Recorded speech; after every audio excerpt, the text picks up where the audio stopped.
Find the difference, lad. Find the difference. There's. Okay.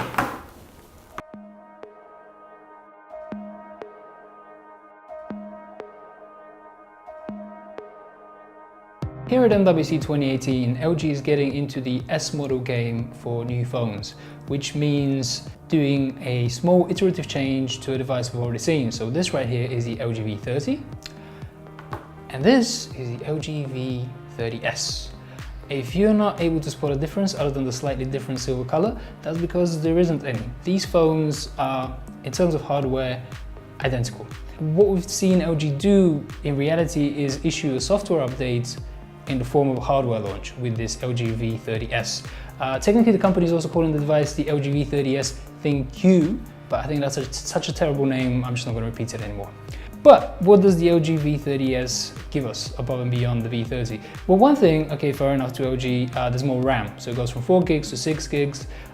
You get more storage. So the options are 64 gigs upgraded to 128, 128 is upgraded to 256. Besides that, LG is also giving you a new function called AI Cam. This is done in partnership with IM, and they have taken 100 million photos, put them into a machine learning system, and trained that so that the AI Cam functionality can detect your scene basically and just set a better color profile, color bracketing they call it, and make sure that the settings match the scene that you're taking a photo of. One example that LG gave is it makes food look more delicious. I don't know what exactly that entails, but that's how LG describes it. I think primarily what it's going to do is make things look a bit more vivid, maybe amp up contrast a little bit, and it might also help with white balance detection and exposure detection and things like that. LG is also adding a new function to the camera, which is a bright mode, is what LG is calling it, and that's actually combining pixels. So it combines 4 pixels into one. So when you're in really low light situations, you take a 4 megapixel photo, which is much brighter than the usual 60 megapixel photo. So there the trade-off is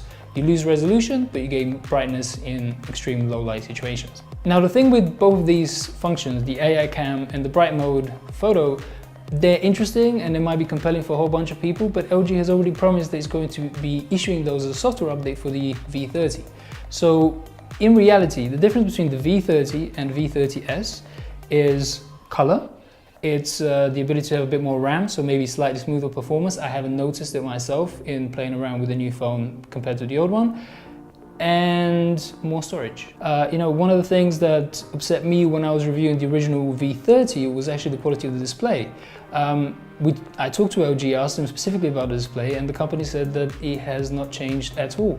So having said that the V30S and V30 are very similar, that doesn't necessarily mean that you're going to have a bad phone with V30S.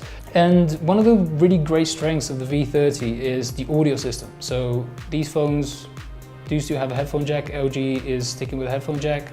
And the V30 produced the best audio that I've heard from any smartphone to date. I would have much preferred to see LG do more. Here you have the Snapdragon 835 processor instead of the 845, which is now available and probably going to be in the new Galaxy S9 and Sony's new flagship and so on. It still has 2 cameras on the back, one is telephoto, one is wide angle. I would have liked to see LG do more to upgrade that, improve the image quality. What LG has opted to do is go the AI route of having automated scene detection, and there's another thing which is called LG's Q lens, which is supposed to allow you to shop by taking a photo or something, and that does visual shopping connected with Amazon. I tried that with the V30. It offered me iPhone as the auto-detected option. I flipped the phone around, I took a photo of the back of the V30, it started offering me cell phone cases. So that Q lens functionality, I omitted to mention it because I don't really see it as being particularly functional at the moment. I'm not able to shop for anything with it. As I say, the LG V30 was already a pretty decent phone, and the LG V30S is pretty much a reissue of the same thing. What this does signal though is LG's new strategy. The company is a new president for its mobile division. It's rethinking everything, and that's part of the reason why we're not seeing a new G series flagship here at MWC. You could say that the V30S is kind of filling the void of not having a new flagship phone from LG. But it also shows that LG is going to iterate faster. It will have these S models in the future. So its next flagship, which might be coming out in June, that might be succeeded within 6 months. just as the V30 was succeeded by this V30S model. So this is something that I guess we're just going to have to get used to. There's a reissue of the same.